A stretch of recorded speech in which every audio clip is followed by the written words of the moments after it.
Thank you. Thank you, everyone, and thank you for the participants who joined for this LISA program. And I think it is a wonderful that we are connected here to learn about the some of the statistical methods and how to you can do a hands-on training on the R studio. So I'm welcoming all of you. So firstly, I'm thanking Professor Arvind who invited me to participate in this program, and warm welcome by Dr. Kesar and other colleagues here and dear participants. So today I will be talking on the survival analysis, the Cox regression, and I will demonstrate how to you can do the hands-on training with the help of the R. So before I will start, I just convey my message that we already forwarded the email, and even we forwarded that you need to install the some packages which we required for the survival analysis. So all of you meanwhile you can install or you can do the prerequisite things, and we are going. Okay, so warm welcome everyone. Now I will be talking on the what is the survival analysis. So you heard about the lot many statistical methods are there, but we will talk about that specifically on the survival analysis. So what is a survival analysis? That's you heard about the time to events data. You also heard about the censoring, survival function, the Kaplan Meier plot, and log rank test, and hazard function and hazard ratio. So these are the parts of the, I mean these are the component of the survival analysis, like a time to event and censoring and survival function. So basically we are trying to explain you if you have the time data which is collected during the hospital or in any research, then how to handle such kind of the data. So let's we understand the each and every component, and then after that we will talk about the hazard ratio. So basically our topic of the presentation is the Cox proportion hazard modeling.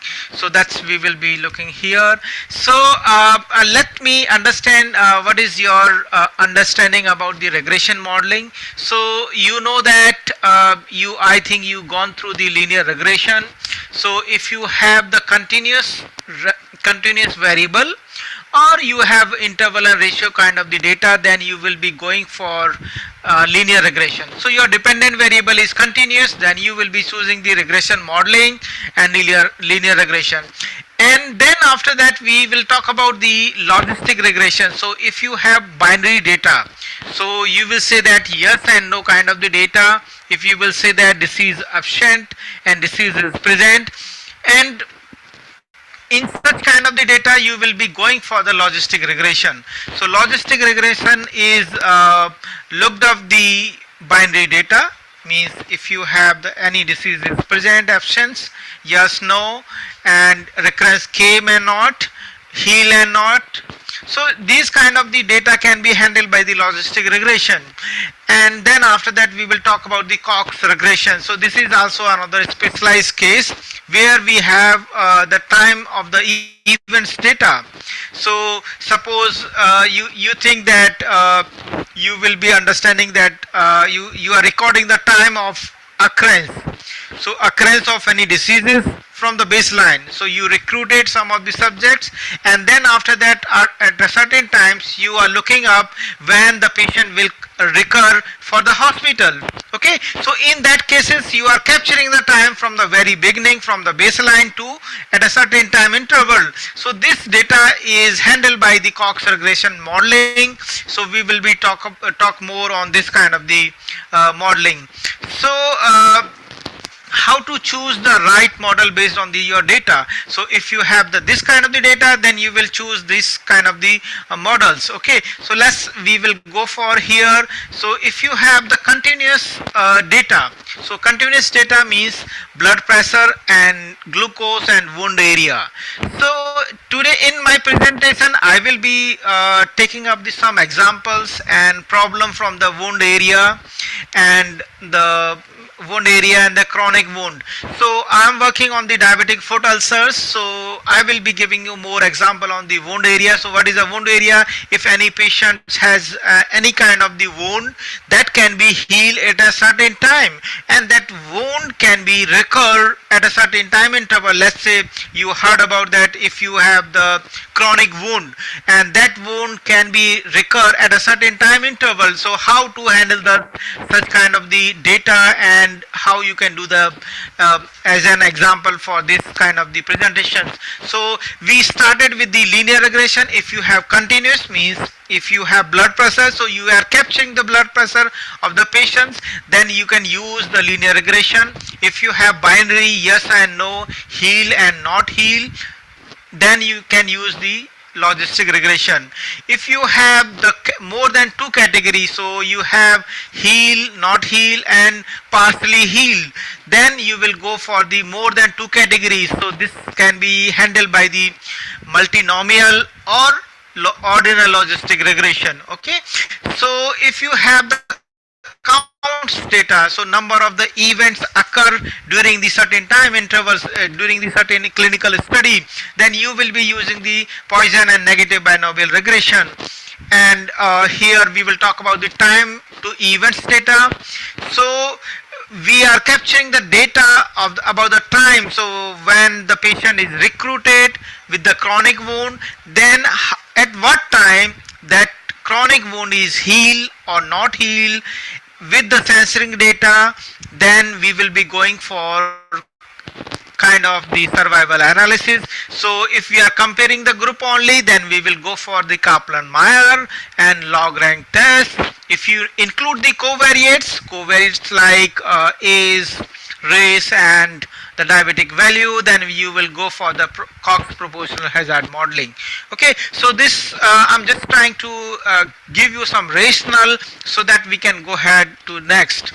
Now you might be understood about the types of the data. So types of the data there are the four kind of the types of the data: nominal, ordinal, interval and ratio. Okay, and there is another category that is the binary. Okay, and there is another category where we will talk about the categorical and continuous data.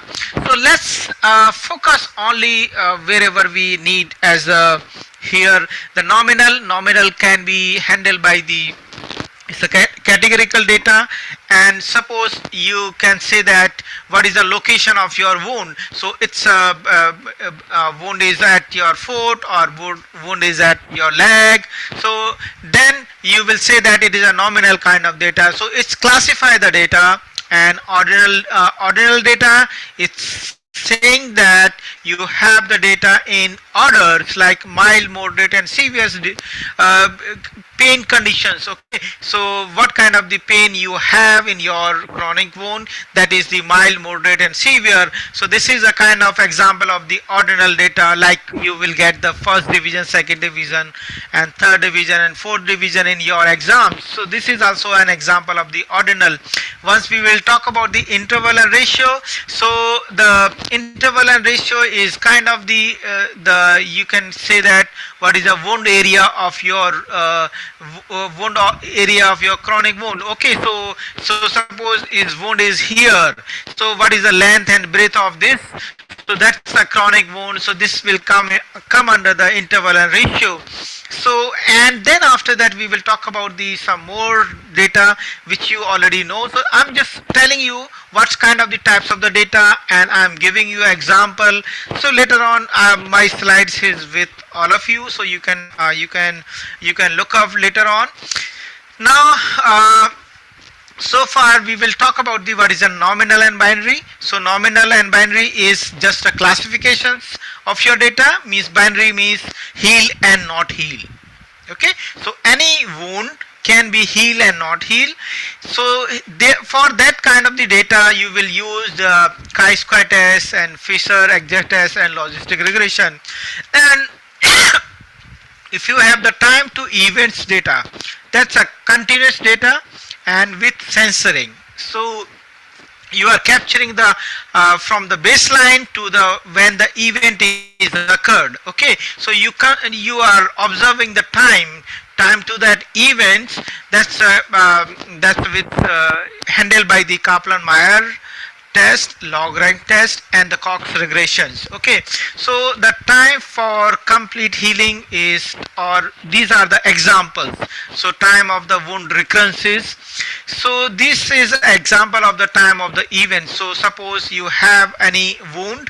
So at what time from the baseline when the patient came to the hospitals, at what time that wound can be healed. So this is an example of the what you call the time to events.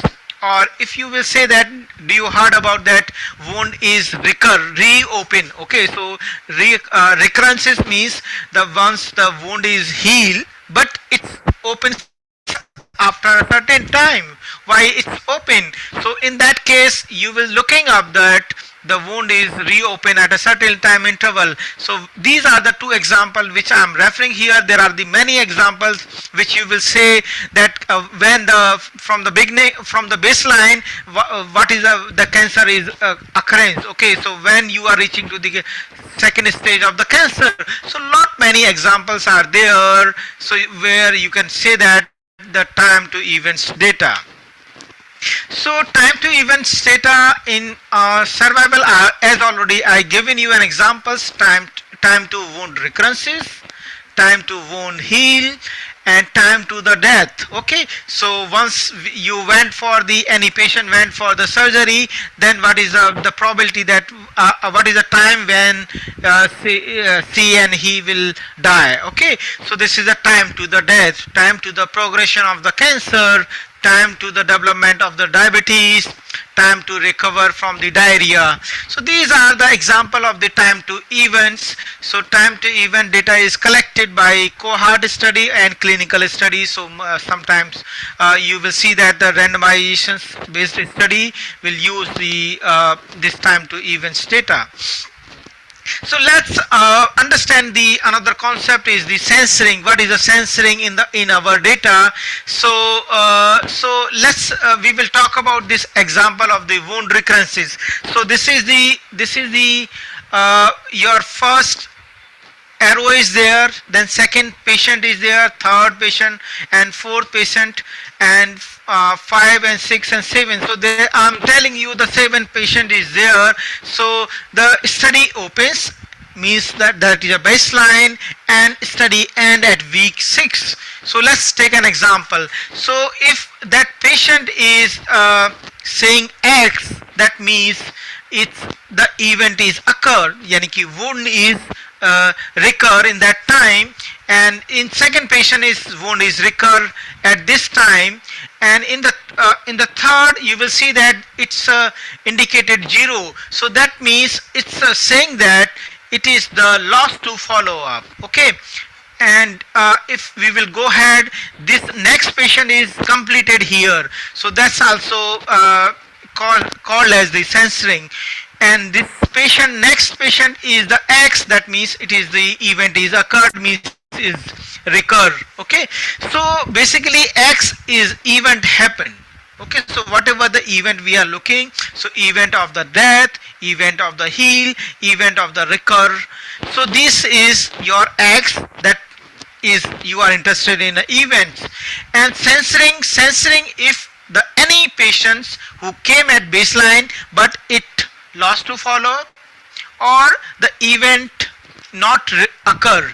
So if you expecting that event will occur but it was not occurred after your end of the study, so in that cases we will be saying that it is a censoring. So it's more important that you will have the time to event data along with the censoring, then it's usable for the Cox regression, Kaplan Meier, and log rank test modelings. Okay, so let's we will go for the What's the definition?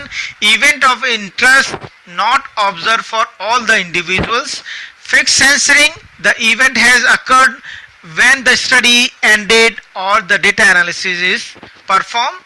Loss to follow up, the individual has lost to follow up. Maybe he not interested to take a part in the study.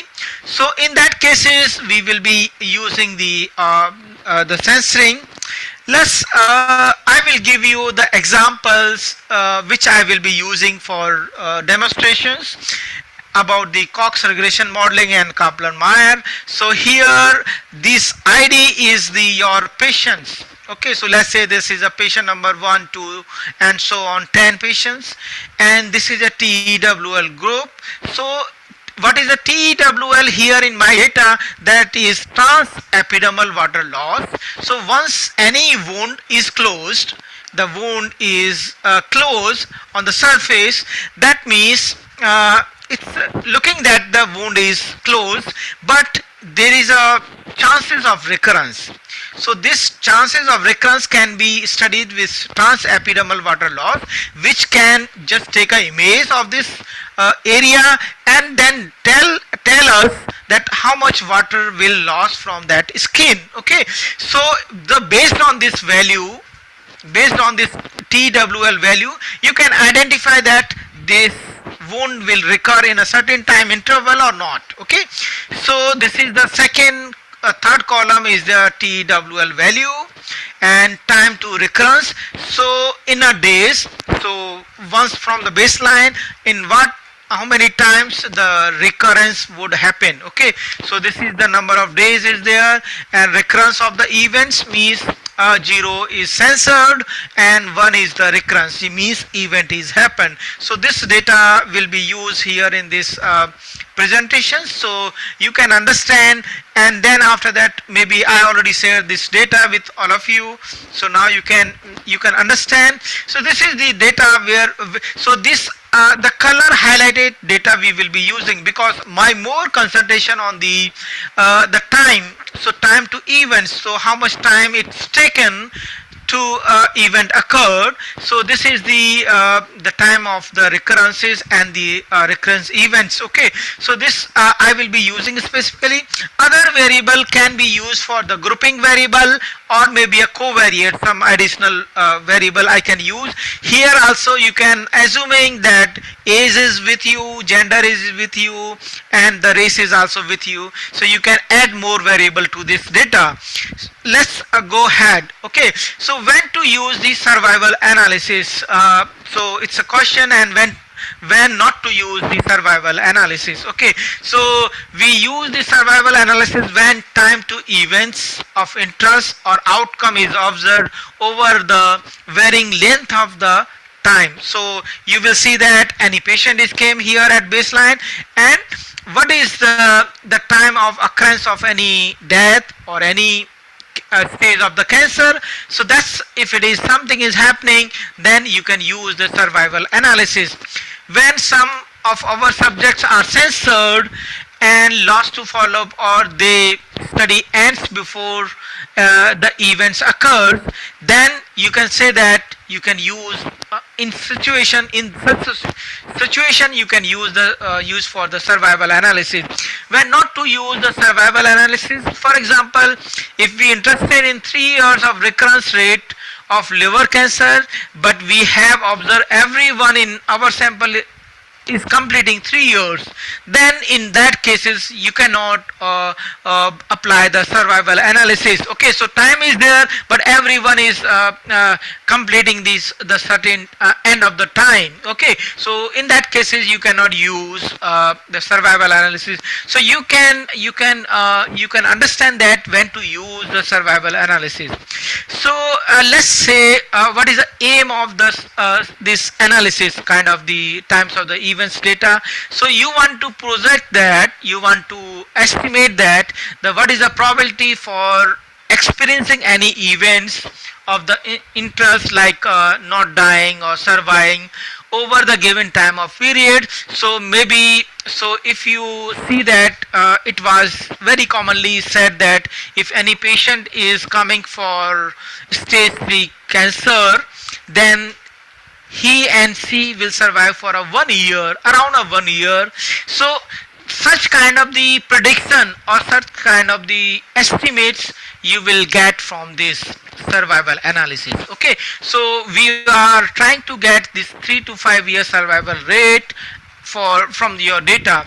So compare overall survival experience between the different groups. So you have control on treatment, so then you want to compare as well, and this is the probability not experiencing the event of the interest surviving up to the time. So this graph is showing that the time in on the x-axis, and the y-axis the probability of surviving up to the time t.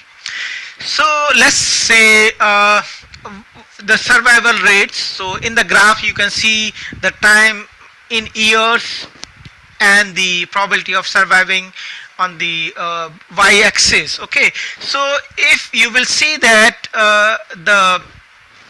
the color line, so the probability rate at 2 years. So what is the probability rate, survival rates at 2 years? That is the probability of survival is up to 2 years is 0.38. So it will be coming somewhere here.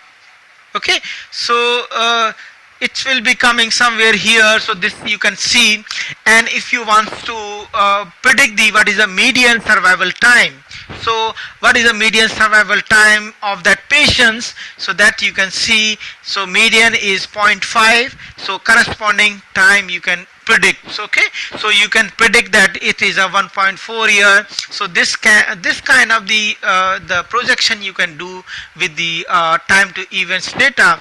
So it is the time can be expressed in days, in weeks, or in months, or in years.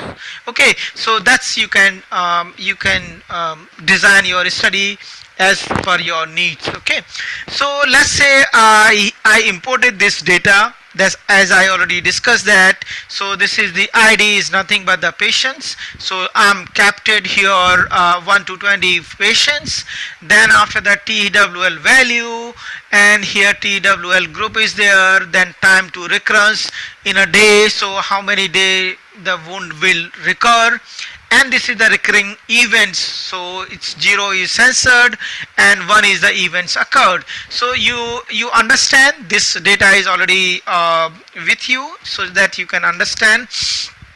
Now you can see I started doing the with first Kaplan Meier examination estimations, or the examinations of that how much any the survivals pattern in a years. Okay, so or days. So I use the same data which is shown in the last slides, and I kept it here. You can see that these are the time to recurrence on the x-axis of this graph, and the probability of the recurrence, so recurrence of the chronic wound. So you can see that high TWL value and the low TWL value, so different two graphs are there. Okay, so you can see that how much is the patient who will survive for a certain time, and then after that you can see another link. So this you can see here in the Kaplan Meier estimations, and then after that you can see that what is a median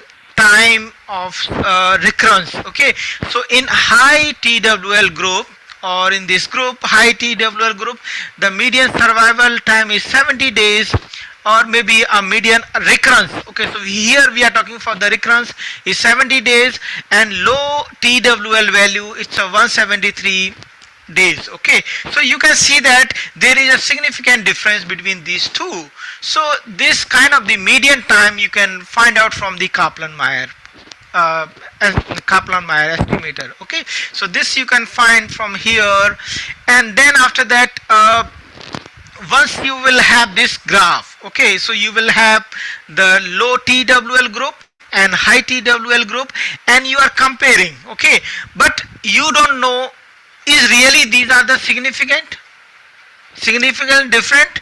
So for that you will be using the log rank test. Okay, so as we heard in the previous slides, so here we will talk about the log rank test, which is used to compare these two groups. So once you will be comparing two graphs, then you will be using the log rank test. So once you will be running with the servdiff functions in the RStudio, that you will see that you will be getting the chi-square value and the p-value. So if p-value is significant, it's lesser than 0.05, then you can say that it's significant, and there is a significant differences between these two graphs of low TWL recurrence and the high TWL recurrences. Okay, so you can see that clears the comparison between these two groups, but statistically. So these are for the comparison. So if you would like to see here comparing the curves of the two groups, is it's giving you a median survival time or the probability of surviving up to a particular time. So before use this test which compare the survival function over the whole follow period. Okay, so log rank test is a testing about the no differences between the sample probability of the event like a death at the time of the during the follow-up. Okay, so log rank test is used based on the chi-square statistics, and then you will be predicting that is there any significant differences between these two curves. Okay, so this is the low group is there and high TWL group is there, so you can easily compare. Now we will just unlikely to detect the differences in a group if survivor function cross over during the follow-up. Assuming non-informatics censoring can be extended to compare more than two groups, that you can also do, but only provide the p-value, not estimate the size of the differences. So the log rank test, it will just saying that these are the differences. It will not estimate. Okay, so estimate of size of the differences, we will be saying that hazard ratio.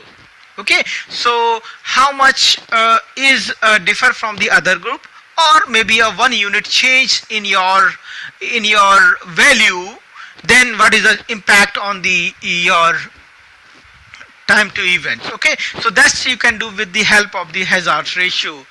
So now there is a need of further methods which will deal with the estimates of the comparison of these two, or if you want to do more than two groups, then you can go for the Cox regressions, and you want to use some more covariates like age is there, gender is there, race is there, and diabetic status is there.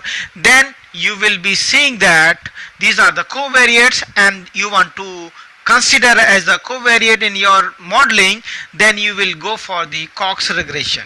Okay, so now this Cox regression is the semi-parametric. It can be understood as a semi-parametric Cox model, the effect of the predictor and the covariates on the hazard rates, but leaves the baseline hazard rates unspecified.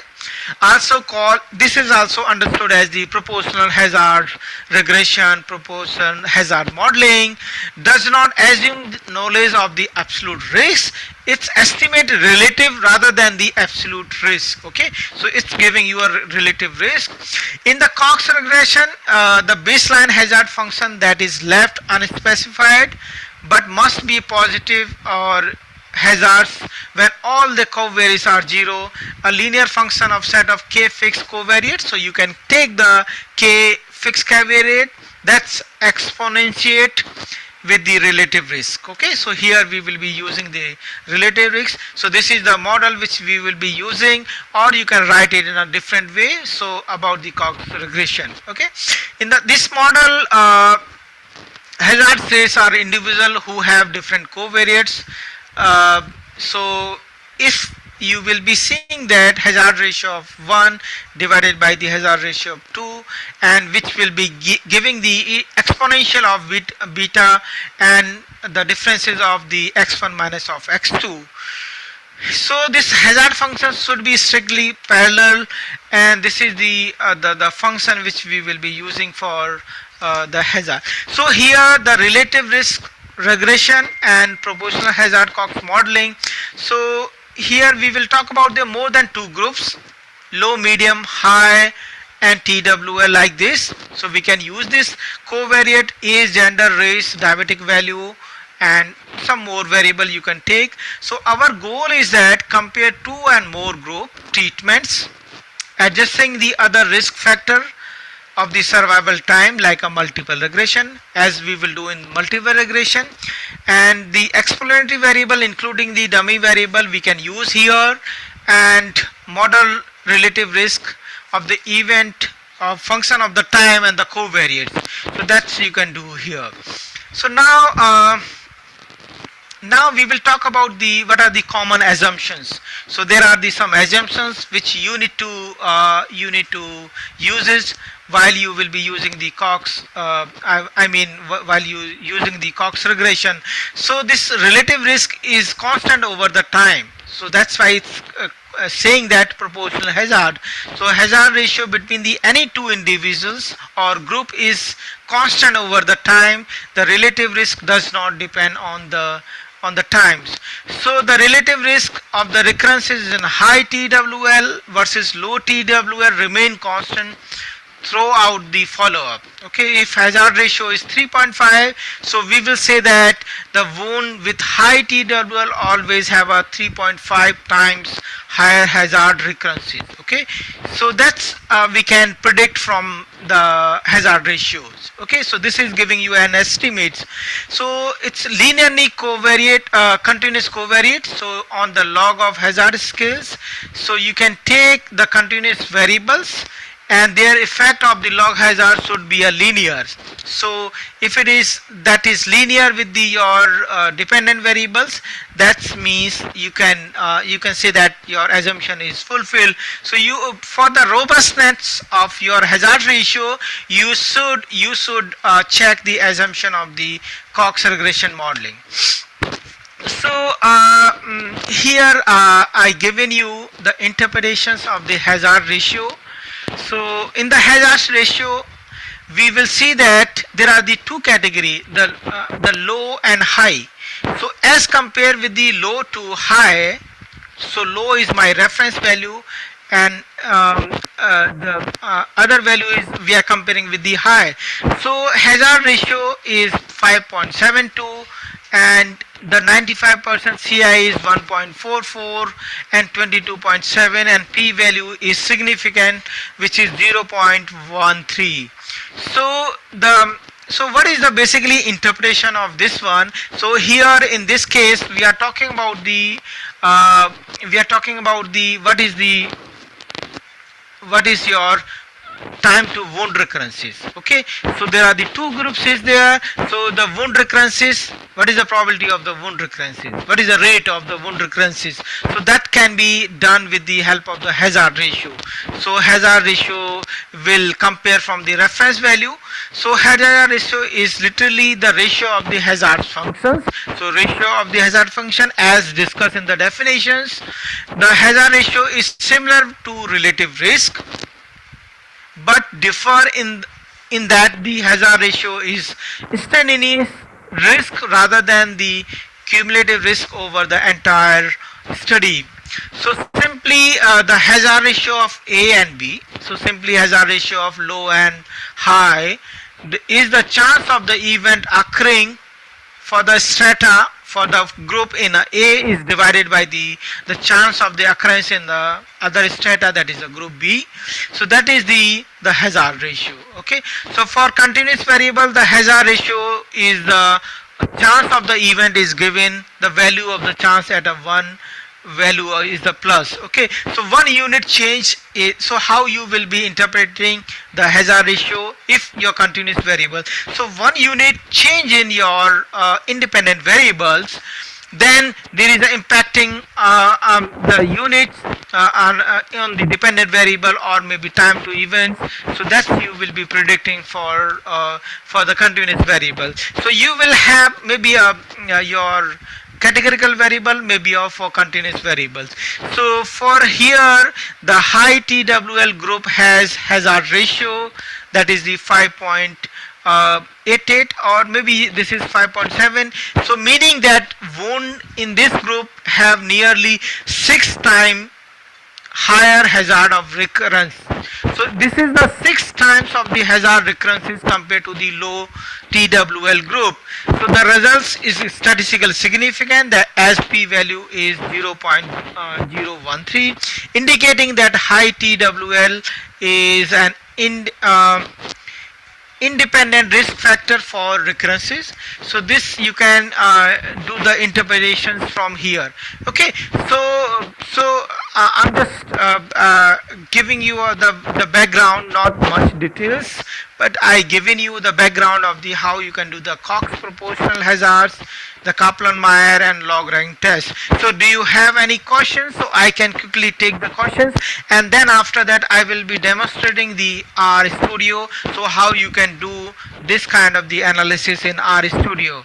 So I'm happy to take any questions if you have, or maybe we can do later on as well.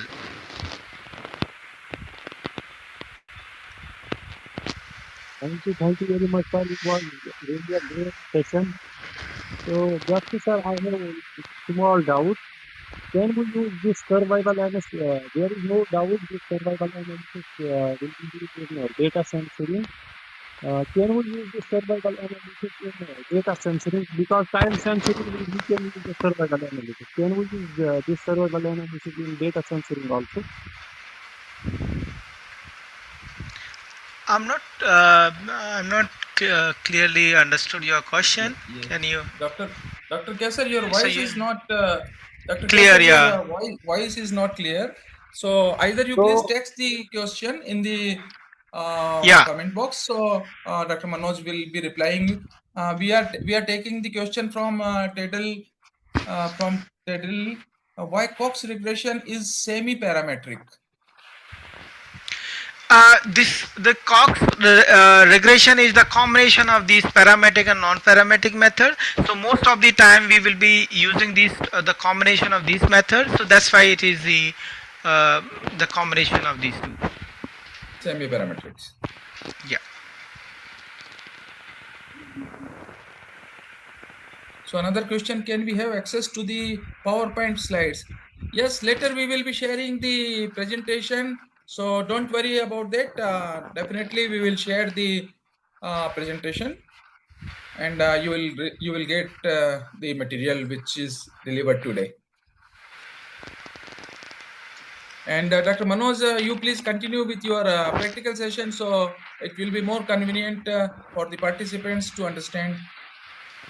Okay, yeah. So before I will start, so here in my presentations, I talk about that what is and when to use your Kaplan Meier, and how to use your log rank test, and then after that Cox regression. Okay, so here these are the three packages which you need to install in your machine before you go ahead, and then after that you will be using these DP layer to handle your data, to create your data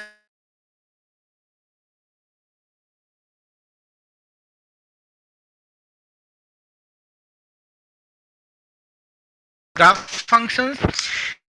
Then after that you will be check that your library is activated here or not. So I'm just running this.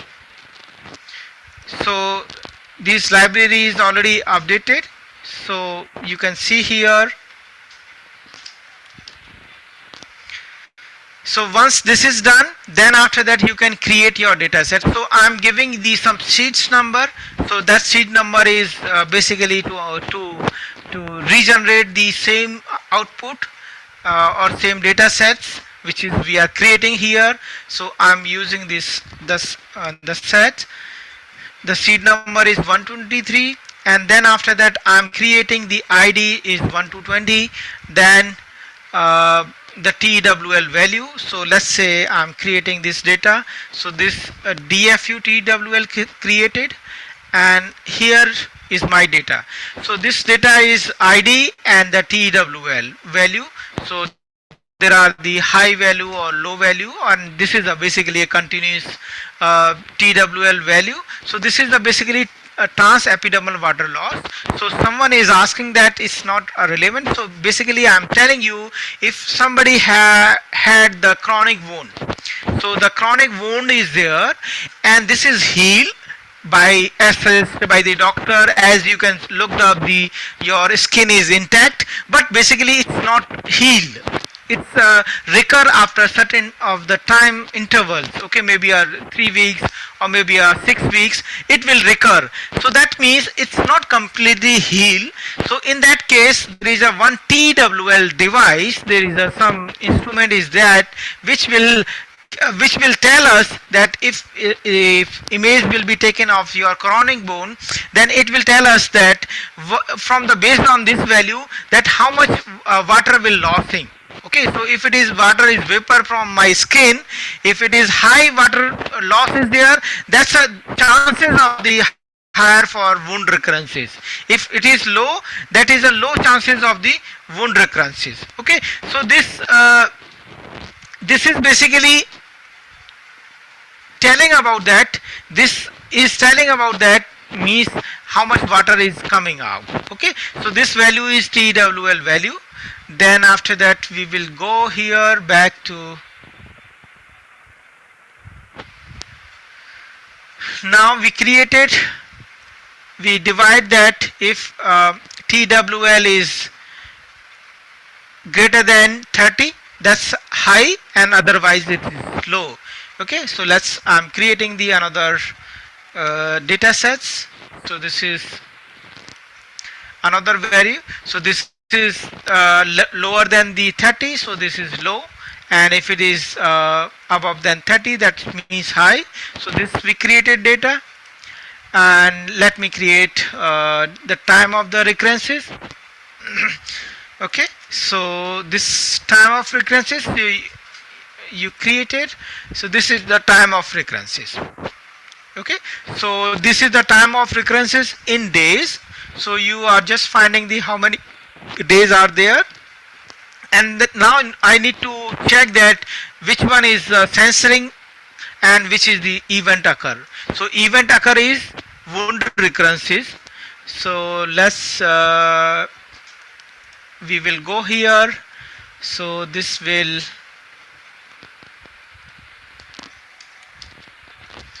so now our data is ready. So recurrence event is there. Okay, so this 0 is there, that means censored, and 1 is event recur. Okay, so this is with you. Now you can play with kind of Kaplan Meier. So first is that you would like to know that what is the median survival rate. Okay, so or median survival recurrences. So here you are talking for wound recurrences. So what is a median wound recurrences days? Okay, so let's say I'm using this surfeit.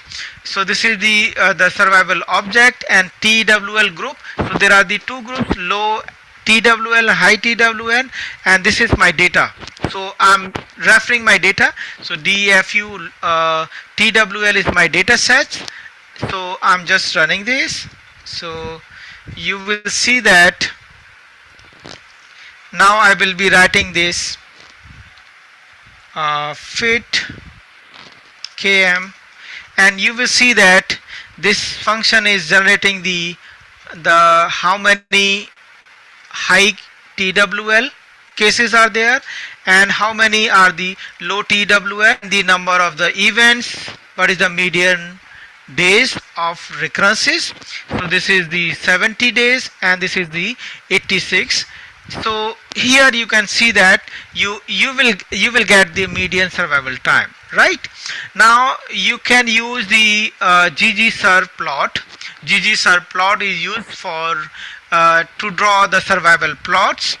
So you can use this functions, and here I'm using the fit km. So this is the output of my the survival fit data.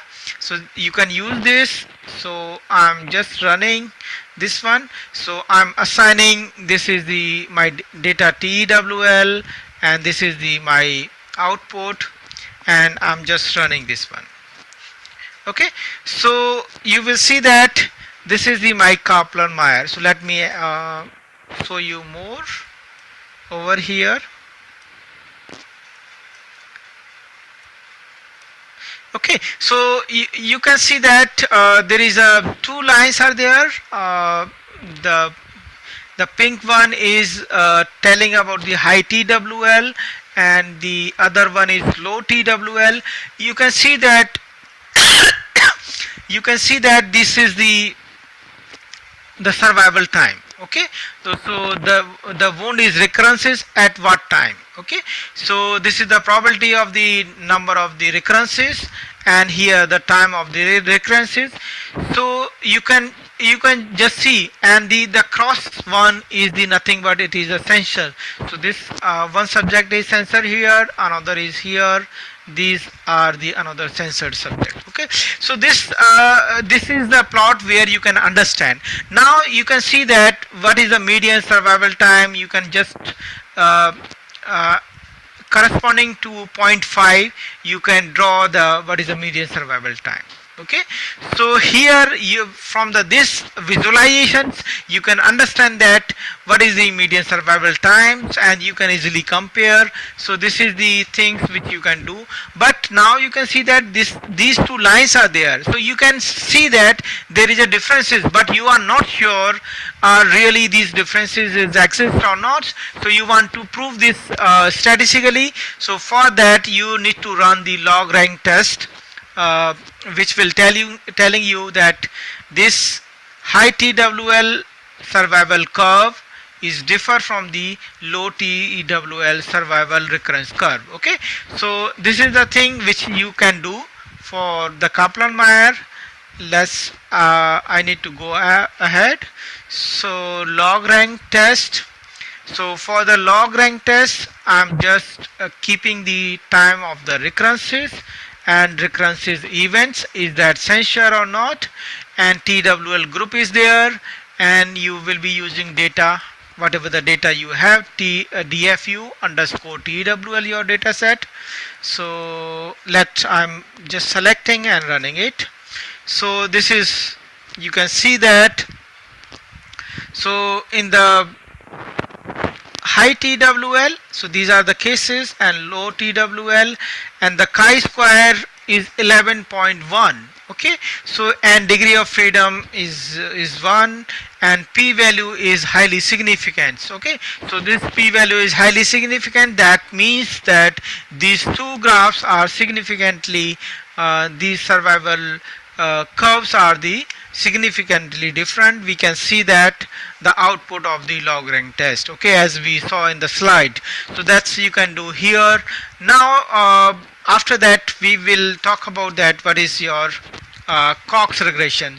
So for the Cox regressions I will be using the Cox pH. So Cox proportional hazard. So pH is proportional hazard function which we will be using. So here we will use this serve, and the time of recurrences, recurrence event, TWL group and data, and then after that we can run this. So here you can see that this is your exponential of coefficients. So this is your basically, if you will take the coefficients, exponential of the coefficient value, which will give you the hazard ratio. So this is the 5.7 something, and you can see that concordance and likelihood ratio, wild type test. So these are also the significance. Okay, so that means that you can go ahead for these estimation purposes. So let me do it again as I'm comparing here. So let me export this one. Oh, sorry, uh, not here on the clipboard.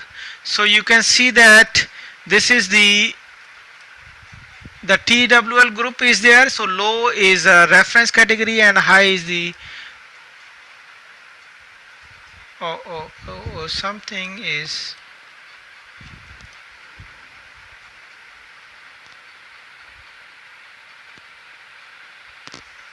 So maybe I'm doing again.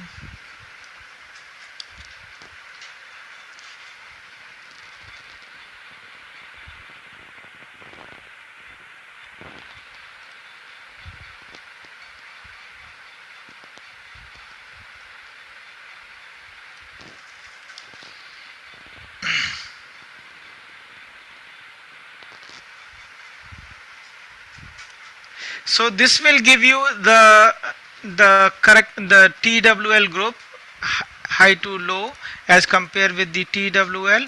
So here I shown you. So low is compared with the high, and this hazard ratio is the 5.72. So which will be telling you the 5.8 times higher risk of the recurrences in high TWL group as compared with the low TWL group. So this is the basically the interpretation of the Cox proportion hazard. So that's you can do from the this code. And so this is the all about that how you can do the Cox regression and this one. So this is you can try because the code is with you, and if you have any questions now I'm open. I think now the time for the questions if you have any, so I'm happy to answer the questions.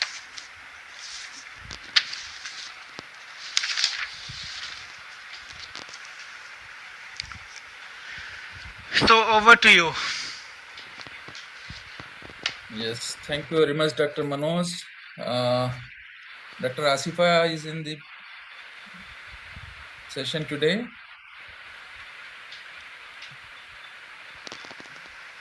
Hello. Okay, so it was very nice presentation, Dr. Manoj. We are thankful, and from the whole LISA family, LISA network group, thank you very much for a very nice presentation. And Dr. Kesar, you asked about the questions. So, one question earlier, which was asked by Tadele Kasun, why Cox regression is semi-parametric, and he again requested that no base of explain it example. So I do not understand detail why semi. So because if you will look the time to events, so suppose if any uh, chronic, suppose you have the baseline data and then you will considering the some time interval. So till that time maybe some patients is coming for the events, some are lost to follow up, or some are maybe completing the study. Okay, so in that case the data is not symmetrical. So it's most of the time it is said that it's a positively skewed data. So in that cases we are saying that here we are using the semi parametric. So that will hold the some of the skewness property, and the we told about that you need to follow that these two graphs, the time for event in these two groups are should be parallel. So we are holding the some of the properties in sense of that we will be saying that it is the semi parametric.